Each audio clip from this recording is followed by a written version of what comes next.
Hello everyone, welcome to FP Learning. My name is Rabi Alam and today I am going to talk about a sprinkler flow for light hazard occupancies, right? Minimum demand for a sprinkler system as for NFPA 13, right? So let's start now. And this is the video number 4 of design approach. The last 3 videos were uploaded already in 3 last consecutive weeks. So I will recommend you guys to see that video first and then come to this so that you can get the maximum benefit from this series. So let's begin now.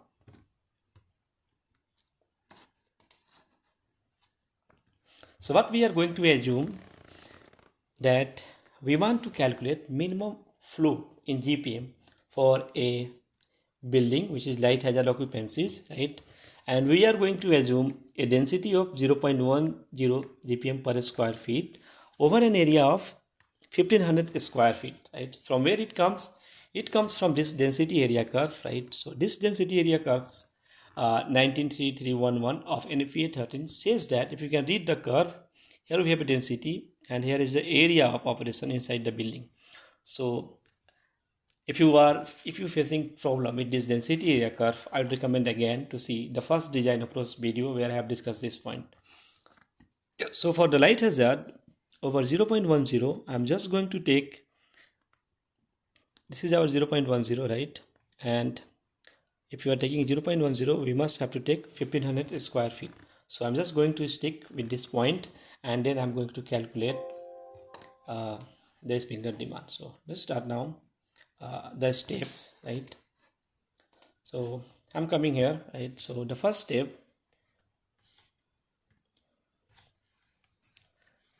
let's say this is our building, right, which is a light hazard occupancies, right? And inside that, this is our hydraulic design remote area, right? Because if we just assume that this is our riser connection, so this is the most far distance that we already discussed in our previous class. So for this areas over 1500 square feet, we are just going to take a sprinkler flow demand at 0.10 GPM square feet, right? So the first step, sprinkler flow demand, right? So what is the sprinkler flow demand? It is the flow for the sprinkler equals to area of operation, right? Area of operation into the design area multiplied by density. In what density we are going to take in that area. So it is, as in design areas just we discussed, we need 1500 square feet for a density of 0.10. So its total equals to 0.10 GPM per square feet and this is 1500 square feet. So the total we have 150 GPM for the sprinkler system, right? So this is only demand for the sprinkler, right? Now, as we discussed in our lots of previous classes, that we also have to calculate the demand for hose allowances, right? Because it is the one which we need to combine with the system to fight the fire, as the first aid firefighting procedure. So for this demand, let's go back to the slide again and have a look here. So table 19312 says that for light hazard occupancies, right, we need to take inside hose 0, 50 or 100 and outside hose total combined inside and outside hose is 100 GPM. So this we have to take in case inside your building if there is no fire hose cabinet, so we don't have to worry about adding these values. It is only we need to add if we have fire hose cabinet. So for now just consider that we have total combined inside and outside hose of 100 GPM and that we are going to consider for a duration of 30 minutes. So our light hazard occupancies need water demand for 30 minutes continuous to fight the fire for light hazard occupancies. So let's go back to the whiteboard and we will add this one. So this second point, right, says that for the light hazard we need 100 GPM. We need 100 GPM for 30 minutes. So we'll add this together, step 1 and 2. So the total demand,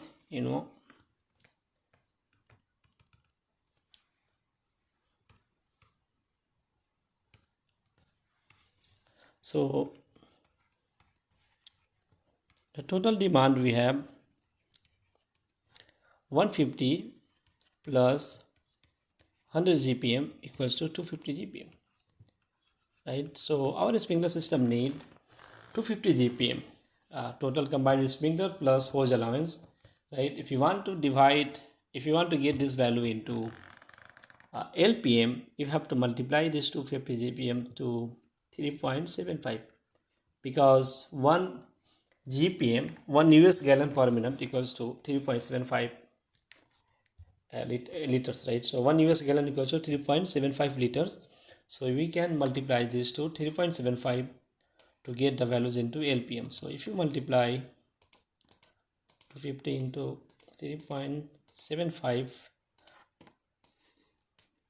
so we got a value of 937.5, right?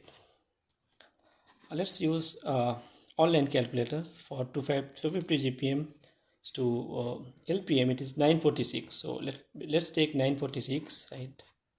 So it is around 946 LPM, right? So our total demand for this requirement is 946 LPM, right? So total flow equals to 946 LPM, right? And this, we need this flow for 30 minutes, right, for the light hazard occupancies, right? So if you want to calculate the total water demand for our project, we have to multiply these values 946, let's say this is step third, into 30 minutes, and then we can get a value of around 28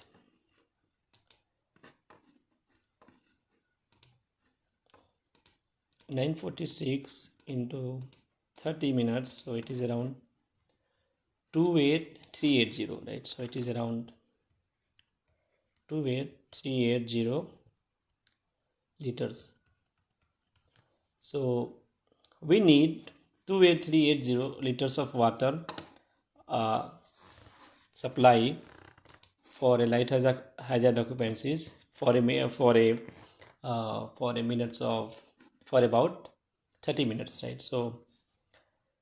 So inside our tank we need 28380 liters of 28380 liters of water. So better to convert these values to cubic meter, divided by 1000, because 1 cubic meter of tank can take a water of 1000 liter, right? So if you divide this one, we get 28.3 cubic meter, right? Am I correct? Divided by 1000, we can get 28.38 cubic meters. So we need to have a tank, right, whose size must be higher than 28.3 cubic meters, right? And the water need to be available for our project continuous supply. So here we have the last point. Our this project need a flow of 946 LPM for sprinkler system and hose allowance combined together to fight the fire. And our water demand, the total quantity of water we need like 28.3 cubic meter of water. So based on that we can select the tanks for our project, right? So this is just a basic example how we have to calculate the water demand for our project. And one thing I want to make sure here, that this is just a theoretical demand, because we calculate theoretically, and when we are performing this calculation in the software, I mean when you select this area for 1500 square feet for 30 minutes and 0.10 GPM, this flow is must be higher than this one. Maybe it is around 1200 lpm or maybe even higher, because in the fact we know the formula for Q is equal to K under root P, right, which K is the K factor and the P is the pressure. We never know what is the pressure we are getting at the sprinkler in the hydraulic design area. So if we have to balance this sprinkler to something around 7 psi for the standard spray, and for this standard spray sprinkler, let's say minimum is 7 psi and K factor is 5.6. so if you do this, one sprinkler minimum need a flow of something around 14 to 15 GPM if you calculate that one, right? So that's the point of the next video. This just like you can get a lump sum value that your project need for a light hazard occupancies for a duration of 30 minutes. A total water capacity is always available of around 28.3 cubic meter or 28,380 liters, right? So that's all for today, right? It was just the first example. Maybe in my coming videos I will make it more complicated by adding those reduction or addition of the area at the same time, combustible ceiling above the design area or quick response sprinkler, or maybe let's say there are dry system, how to add those 30% or reduce. I will discuss that in my next video. If you have any doubt with this, if you have any comment, you can contact me through LinkedIn, Facebook, or you can send me an email. My email ID is learnfe@gmail.com, right? So that's for today. If you found this video helpful, I would request you guys to please subscribe my channel and share it so that maximum participant can get benefit of this. So that's for today. I'll see you next week. Till then, take care and